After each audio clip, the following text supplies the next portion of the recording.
Hello learners, welcome to my YouTube channel Rediscover Education. This is the second lecture in this series. Before starting this lecture, I want to share my experience that how I have prepared for UGC NET exam. देखिए सबसे पहली बात जो आपको ध्यान में रखनी है वो ये कि UGC NET exam is not the tough exam to crack. पर सबसे ज्यादा जरूरी क्या है इसमें, जब आप मास्टर्स कर रहे हैं उस टाइम पे आपके सारे बेसिक कंसेप्ट्स क्लियर करिए ताकि आपको ज्यादा मेहनत नहीं करनी पड़ेगी यूजीसी नेट प्रिपरेशन के लिए। जैसे फॉर एग्जांपल मेरा यूजीसी नेट का पेपर था एजुकेशन, तो जिस टाइम पे मैं एमएड कर रही थी मास्टर ऑफ एजुकेशन, उसी टाइम पर जो फर्स्ट ईयर का सिलेबस होता है, जो एमएड कर रहे हैं वो अपना फर्स्ट ईयर का सिलेबस लें और यूजीसी नेट का सिलेबस जो पेपर 2 का है वो कंपेयर करेंगे जब एजुकेशन का, तो उनको ये खुद ही रियलाइज होगा कि बहुत सारे जो यूनिट्स है वो एक्चुअली सिमिलर है। जैसे for example educational research, then educational philosophy, then sociology of education, even various committees and commissions जो टीचर एजुकेशन से रिलेटेड है वो सारे सेम है। पेपर 1 में भी बहुत सारे टॉपिक्स ऐसे हैं जो आप पहले से पढ़ लेते हैं। तो अगर आपके एमएड के बेसिक कंसेप्ट्स क्लियर होंगे तो यूजीसी नेट का एग्जाम क्रैक करना is not a very big deal. Now सबसे पहले आप अगर आपका टारगेट यूजीसी नेट एग्जाम 2022 है तो आप अभी से ही प्रिपरेशन स्टार्ट कर दें। सबसे पहले आप डाउनलोड कर लीजिए पेपर 1 और पेपर 2 का सिलेबस। आप अगर आपको अगर नहीं मिल रहा है साइट तो आप एक काम करिए, मेरा टेलीग्राम चैनल ज्वाइन कर लीजिए, that is rediscover education.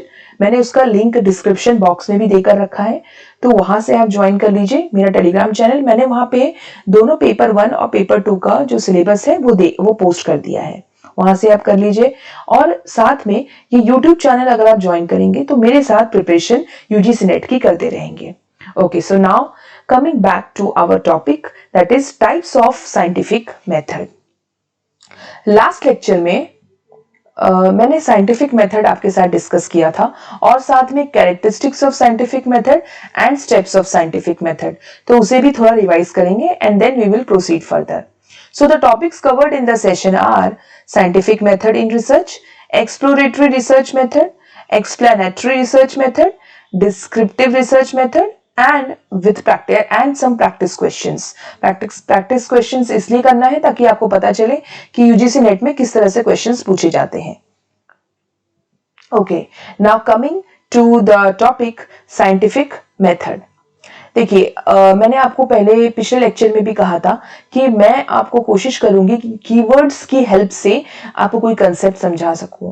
Keywords हमेशा ध्यान रखिएगा और मैं ये भी कोशिश करूंगी कि मेरे स्लाइड में जो कीवर्ड्स होंगे वो बोल्ड लेटर में होंगे, बोल्ड में। Okay, so now here coming back to our lecture. Scientific method जैसा हमने लास्ट टाइम डिस्कस किया था that it refers to a standardized set of techniques for building scientific knowledge.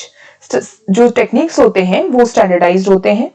जैसे फॉर एग्जांपल स्टैंडर्डाइज्ड टेक्निक्स है how to make valid observations. Okay, जो भी आप सबसे पहले जब आप प्रॉब्लम लेते हैं तो उसे आप ऑब्जर्व करेंगे, है ना, जो उसका सोल्यूशन निकालने के लिए ऑब्जर्वेशंस करेंगे, वो ऑब्जर्वेशंस वैलिड होने चाहिए।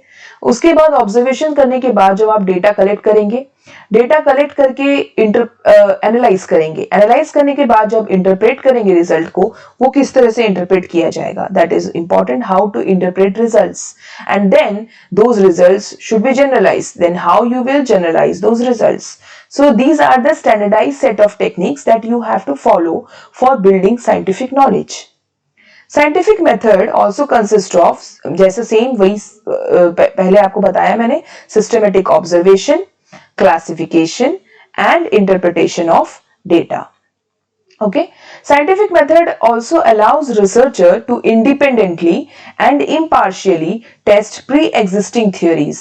जो भी पहले से theory establish है, researcher उसे independently और impartially टेस्ट कर सकता है और टेस्ट करने के साथ साथ वह उसमें मॉडिफिकेशन और इनहैंसमेंट भी कर सकता है।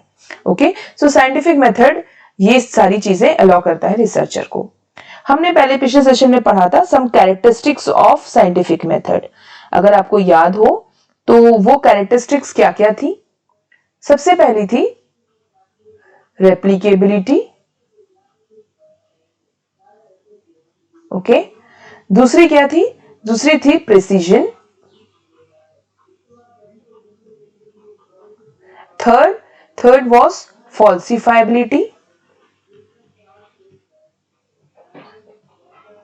and the fourth one was parsimony. Okay, so ये 4 कैरेक्टरिस्टिक्स आप याद रखिएगा, एग्जाम्स में बहुत ज्यादा पूछे जाते हैं एंड आई होप इसके एक्सप्लेनेशंस भी पता होंगे। नहीं तो आप मेरे पहला जो लेक्चर है वो आप रिफर कर सकते हैं। इसको डिटेल में मैंने समझाया है इन चारों कैरेक्टरिस्टिक्स को। देन हमने स्टेप्स भी पढ़े थे साइंटिफिक मेथड के। अभी today we will learn about the types of scientific method. So सबसे पहला टाइप है इसमें, साइंटिफिक मेथड को हम लोग हिंदी में बोलते हैं वैज्ञानिक विधि।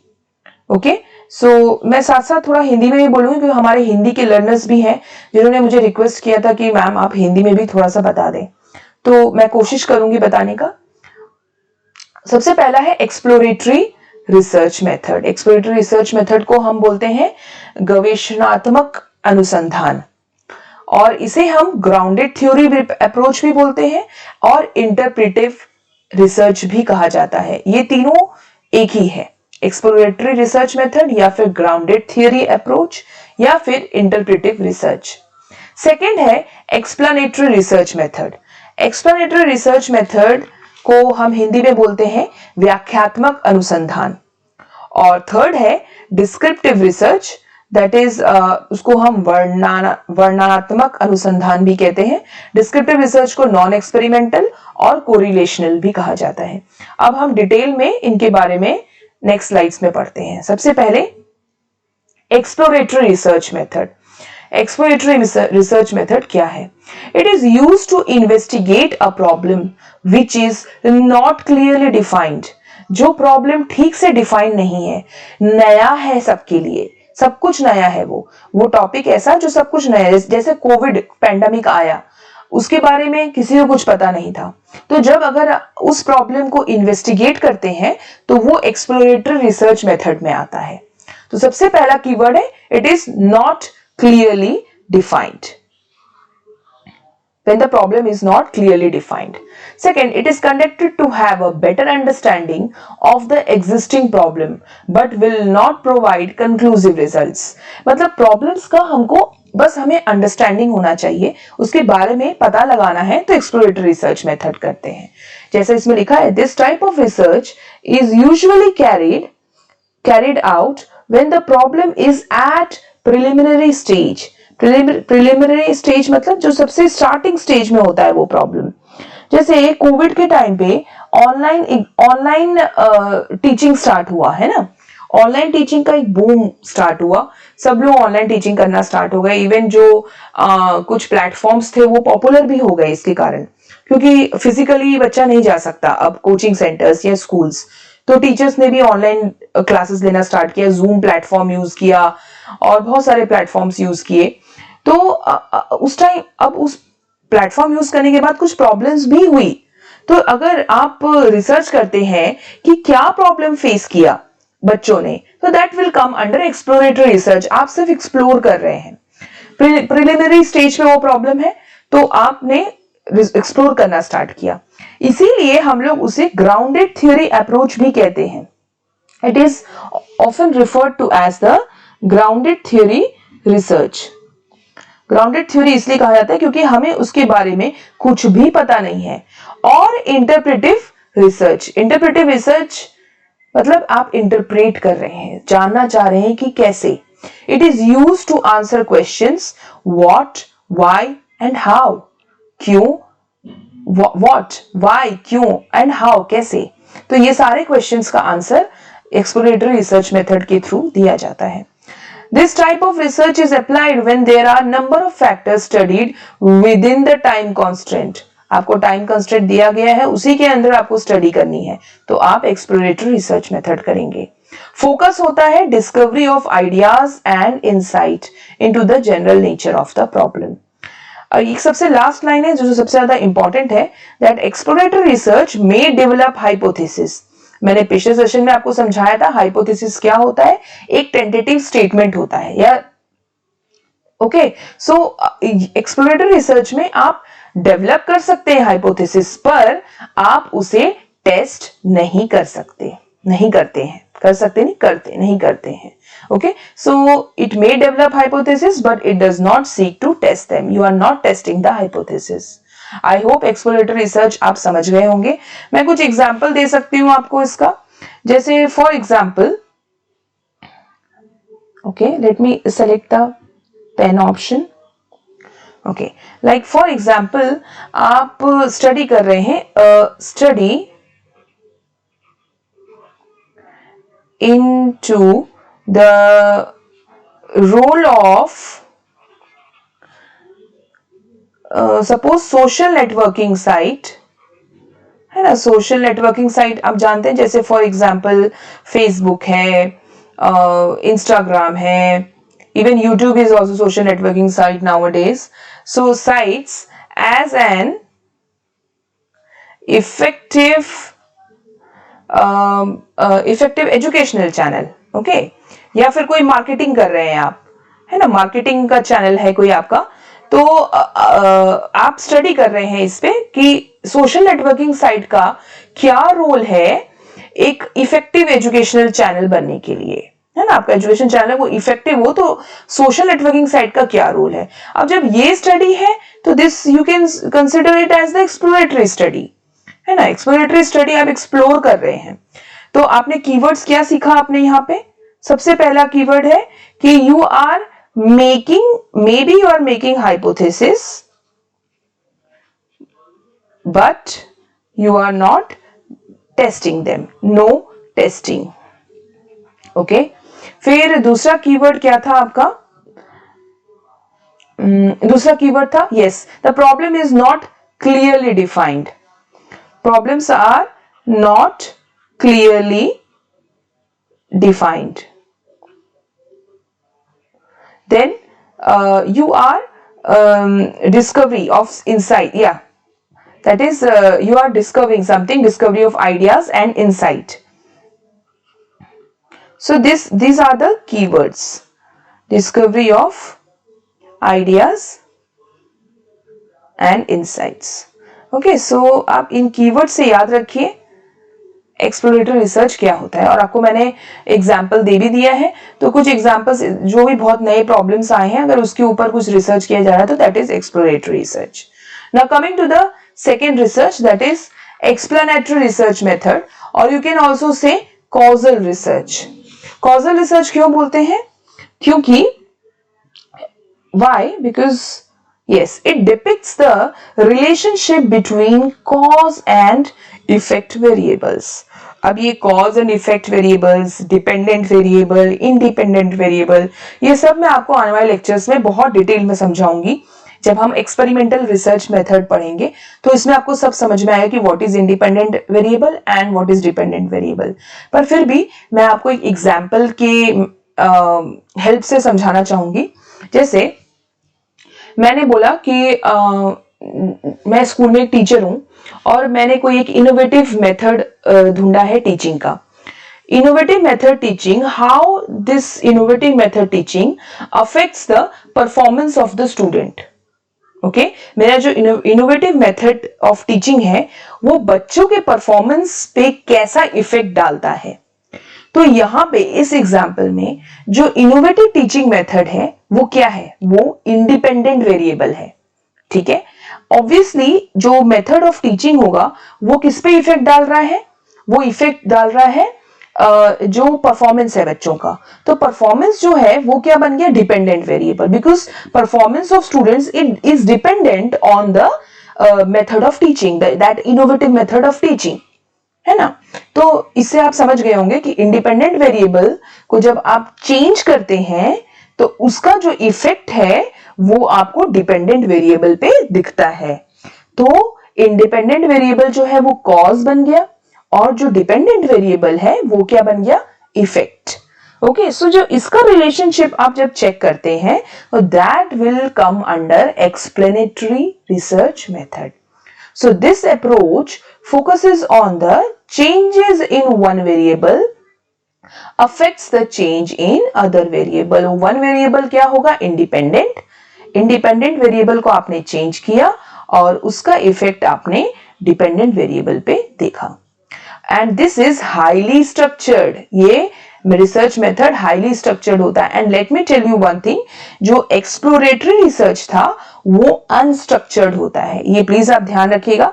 आप इसमें कीवर्ड्स में इवन आप ऐड भी कर सकते हैं कि जो ये एक्सप्लोरेटरी रिसर्च होता है वो अनस्ट्रक्चर्ड होता है. मतलब कोई स्ट्रक्चर्ड तरीके से नहीं लिख सकते आप. स्ट्रक्चर कोई उसका एक बोलते हैं प्रॉपर कोई फॉर्मेट नहीं है. It is unstructured. और जो ये एक्सप्लेनेटरी रिसर्च है that is highly structured. And main thing that again you have to keep in mind is that is it focuses on why and how. Okay, why and how, ये याद रखिएगा. मैं आपको कुछ एग्जांपल्स दूंगी, उसमें और भी अच्छे से आपको समझ में आएगा. Explanatory research is conducted in order to help us find the problem that was not studied before in depth. तो हमने एक्सप्लोरेटरी रिसर्च जब किया था तो सिर्फ आपने बाहर से एक्सप्लोर किया था, क्योंकि उस चीज के बारे में किसी को कुछ भी पता नहीं है, उस टॉपिक के बारे में किसी को कुछ पता नहीं है, तो आपने उसे एक्सप्लोर करना चाहा. अभी एक्सप्लेनेटरी रिसर्च में आप इन डेप्थ में स्टडी कर रहे हैं, ऐसी प्रॉब्लम को कर रहे हैं जो पहले कभी नहीं की गई है, लेकिन अब आप इन डेप्थ स्टडी करेंगे तो वो बन जाएगा एक्सप्लेनेटरी रिसर्च. आप जानना चाहेंगे कि आखिर क्यों ये चीज हो रहा है, why it is happening. Okay, so this is explanatory research. जैसे मैंने यहां लिखा भी है, to increase it. What is the purpose of explanatory research? To increase the understanding of a research on certain subject. या फिर एक की पॉइंट है, कीवर्ड है in depth survey. Okay, this is the keyword in depth survey. Okay, and here again one thing that you have to keep in mind is wait a second. Yes, the main thing is hypothesis testing is done here. Okay, so this is very important that hypothesis testing is done here. हमने exploratory research में पढ़ा था कि आप सिर्फ hypothesis make कर रहे हैं, you are making hypothesis, you are not testing it. But in the explanatory research, you are testing the hypothesis. Okay. So I hope you have understood. The keywords again are the relationship. You are finding the relationship between cause and effect variables. Second, this is highly structured. Third, this focuses on why and how. And also it is increasing the understanding of the researcher. And the last one, here hypothesis testing is done. Okay. Now coming to the next research, that is descriptive research. Descriptive research we also say it, इसको हम non experimental भी बोलते हैं and correlational research भी कहा जाता है. देखिए ये तीनों चीज सेम है. अगर कोई कोरिलेशनल रिसर्च बोलता है तो that is also descriptive. Descriptive यानी नॉन एक्सपेरिमेंटल भी है, नॉन एक्सपेरिमेंटल. ओके, इसको हिंदी में बोलते हैं वर्णनात्मक अनुसंधान. Okay, so yes, now it is used to describe a situation, subject, behavior or phenomena. देखिए डिस्क्रिप्टिव रिसर्च में मैं आपको बोलूंगी एक बहुत इंपॉर्टेंट वर्ड याद रखिए, as it is. ठीक है, डिस्क्रिप्टिव में एक बहुत इंपॉर्टेंट कीवर्ड है as it is. As it is मतलब जैसा है बस वैसा ही आपको डिस्क्राइब करना है. जैसे कि एग्जांपल देती हूं, मैं आपको बोलती हूं कि ये पेन है सामने रखा हुआ, इस पेन को आप डिस्क्राइब करिए. तो जैसा आपको ये पेन दिख रहा है आप वैसा ही डिस्क्राइब करेंगे, है ना, कि पेन ब्लू कलर का है, इसका बॉडी ब्लू कलर का है, इसकी निब जो है वो बहुत पॉइंटेड है और ये मे बी 5 सेंटीमीटर इसकी लेंथ है ना. इस टाइप से आप उस पेन को डिस्क्राइब कर रहे हैं. तो जैसा है वैसे ही डिस्क्राइब कर रहे हैं, आप अपने मन से कुछ भी ऐड नहीं कर रहे हैं, या फिर आप ये क्वेश्चन नहीं पूछ रहे हैं कि आखिर ये पेन कैसे बनाया गया, है ना, ये कुछ भी नहीं, बस जैसा है बिल्कुल वैसा ही डिस्क्राइब कर रहे हैं, as it is. So here in descriptive research you are describing a situation, subject, behavior or phenomena. This research is used extensively in social science, psychology and education research. Education research में सबसे ज़्यादा descriptive research को ही use किया जाता है. Okay, it studies the relationship among non-manipulated variables only. मतलब इसमें जो वेरिएबल्स है, जैसे मैंने आपको बताया था, इंडिपेंडेंट वेरिएबल और डिपेंडेंट वेरिएबल, और भी बहुत तरह के वेरिएबल्स होते हैं, वो मैं कभी नेक्स्ट क्लास में आपको डिटेल में बताऊंगी. पर इंडिपेंडेंट डिपेंडेंट वेरिएबल, इसमें आप मैनिपुलेट नहीं कर सकते इंडिपेंडेंट वेरिएबल को, है ना. जो मैंने कहा था आपको चेंज करेंगे तो इफेक्ट दिखेगा आपको डिपेंडेंट वेरिएबल में, तो आप मैनिपुलेट नहीं कर सकते यहाँ पे, है ना. तो जो नॉन मैनिपुलेटेड वेरिएबल्स होते हैं ना, उनके बीच में रिलेशनशिप देखा जाता है डिस्क्रिप्टिव रिसर्च में. This study, descriptive research, it is concerned with finding out what is, very important, what is. Okay, the researcher selects the relevant variables from the events that have already occurred at present. मतलब वो phenomena जो event हो चुका है पहले से. Obviously जो event हो चुका है उसमें आप मैनिपुलेशन कर ही नहीं सकते, है ना. ये सोचने वाली बात है. जो फेनोमेना या जो इवेंट हो चुका है उसमें कोई भी मैनिपुलेशन नहीं हो सकता है. तो इसीलिए रिसर्चर सेलेक्ट करता है वो relevant variables from the event that have already occurred at present and analyze their relationship without introducing any manipulation to the variable. Okay, आपको समझ में आ गया होगा अब मैं क्या बोलना चाह रही थी. नॉन मैनिपुलेटेड वेरिएबल्स क्या होता है, क्योंकि अगर कोई इवेंट पहले से हो चुका है तो ऑब्वियसली उसको आप मैनिपुलेट नहीं कर सकते, है ना. तो ये आपको ध्यान रखना है, कुछ कीवर्ड्स है जो ध्यान रखना है आपको. तो descriptive research not only describes the current problem but also many times suggests valuable solution to the educational problems. कभी कभी solution भी देता है. Okay, so I hope you have understood here that what is descriptive research or non-experimental or correlational research. Now coming to, okay, यहाँ पे research का spelling थोड़ा wrong है, ये A नहीं आना चाहिए. Okay, now coming to few example I have given here. यहाँ से आपको बहुत अच्छे से समझ में आएगा. देखिए सबसे पहला है, descriptive research can tell that 20% of the students are failed in the exam. Okay, descriptive मतलब क्या हुआ, as it is आपको describe करना है. तो डिस्क्रिप्टिव रिसर्च आपको क्या बताएगा कि 20% स्टूडेंट्स फेल कर गए हैं, ऐसा ऐसा फेल हो गए. लेकिन एक्सप्लेनेटरी रिसर्च जो है वो आपको क्या बताएगा, can tell that what is the reason behind this failure. मैंने आपको पहले कहा था एक्सप्लेनेटरी रिसर्च में कि व्हाट पे ध्यान दीजिएगा, है ना. क्यों, आखिर क्यों, क्या रीजन है इसके पीछे, तो वो एक्सप्लेनेटरी है. पर डिस्क्रिप्टिव में वो क्यों और क्या नहीं है. डिस्क्रिप्टिव मतलब जैसा है वैसा डिस्क्राइब कर दिया हमने, पर एक्सप्लेनेटरी रिसर्च बोलेगा that what is the reason behind this failure. ऐसे ही सेकेंड एग्जांपल देखिए, descriptive research answers that a computer system with more RAM, random access memory, has more speed. ठीक है, डिस्क्रिप्टिव रिसर्च ने बता दिया, डिस्क्राइब कर दिया दैट कंप्यूटर सिस्टम में जिसका रैम बहुत ज्यादा है, रैम आप जानते होंगे रैंडम एक्सेस मेमोरी होता है, तो जिसका रैम ज्यादा है उसकी स्पीड ज्यादा होगी, उसने बता दिया. But explanatory research again it will answer the question that why a computer system with more RAM has more speed as compared to the computer system with less RAM. Okay, इस third है, third example से भी और अच्छे से समझ जाएंगे आप. Descriptive research can tell that all of the male students have more crazy behaviour as compare to female students. Okay, descriptive research ने एज इट इज डिस्क्राइब कर दिया कि मेल स्टूडेंट्स है, इसका बहुत किसी पर्टिकुलर ऑर्गेनाइजेशन में होगा या पर्टिकुलर सिचुएशन में, that they have more crazy behaviour as compare to female students. पर again explanatory will give the reason. It will explain the reason behind this crazy behavior. I hope you have understood all the three types of scientific method. Number 1 is exploratory research, number 2 explanatory research, and number 3 descriptive research. Okay, so now I hope you all are ready for the practice questions. Okay, so number 1 question, first question is, which type of research aims at explanation of the status and conditions exist at present.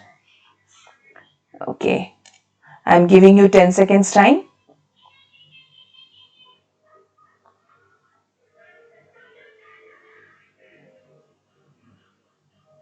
Okay, so here, yes, the correct answer is descriptive research.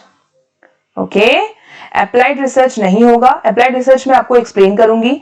Next मेरा series इसी पे होने वाला है, applied research, fundamental research and action research पे. तो applied research ये नहीं है, एनालिटिकल रिसर्च भी नहीं है, डिस्क्रिप्टिव रिसर्च है. देखिए मैंने ना कीवर्ड को पहले से ही अंडरलाइन कर दिया है. ये एक्सप्लेन कर रहा है status and condition exist at present, मतलब सिर्फ एक्सप्लेन कर रहा है, एज इट इज एक्सप्लेन कर रहा है वो कि क्या है एट प्रेजेंट कंडीशन और स्टेटस. ओके, फंडामेंटल रिसर्च भी नहीं है answer. Okay, so now coming to the next question. देखिए ये स्टेप्स से रिलेटेड क्वेश्चंस बहुत कॉमन है नेट एग्जाम में. पेपर 1 में तो ये क्वेश्चन कोई ना कोई एक ना एक क्वेश्चन आता ही आता है, किसी न किसी शिफ्ट में आता ही है. तो ये तो मतलब आप स्टेप्स याद ही कर लीजिएगा, that how to conduct the research. Okay, so यहाँ पे कुछ दिए हुए हैं स्टेप्स, आपको अरेंज करना है properly. So again I am giving you 10 seconds time.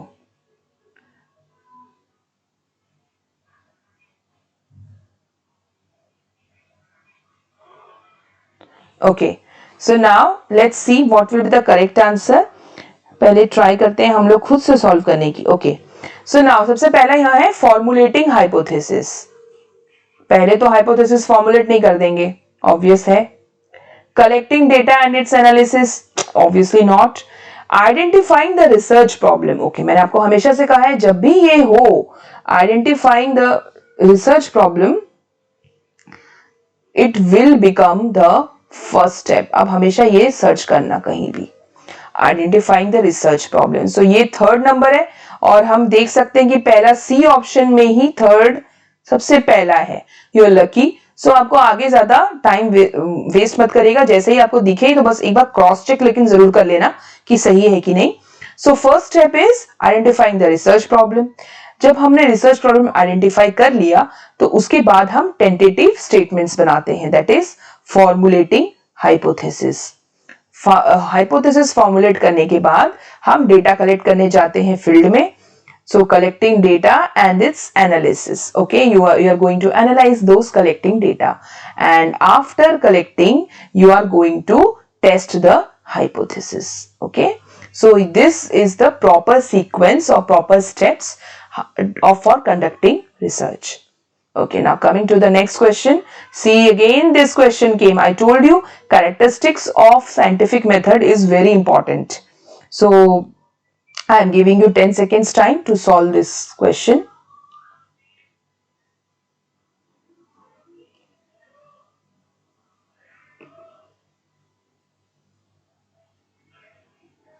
Okay, so here number 1, first A से हम स्टार्ट करते हैं. एम्पेरिसिज्म. ओके, एक काम करते हैं, पार्सिमोनियस एक्सप्लेनेशन. ये मैंने आपको एक्सप्लेन किया था. पार्सिमनी मीन्स बहुत ही सिंपल एक्सप्लेनेशन, किसी भी कॉम्प्लेक्स चीज का बहुत ही सिंपल या इकोनॉमिकल वे में आप किसी भी फेनोमेना को एक्सप्लेन करते हैं, दैट इज पार्सिमोनियस एक्सप्लेनेशन. तो आप ध्यान से देखिए फोर्थ ऑप्शन को. ओके, फोर्थ ऑप्शन को देखिए, reduce the complex realities to simple explanation of phenomena. Obviously C का आंसर क्या होगा? फोर्थ. यहां पे देख लीजिए ऑप्शन में C का option fourth. Again luckily you have fourth option in only one option. बाकी तो सेकेंड है, फिफ्थ है, सेकेंड है.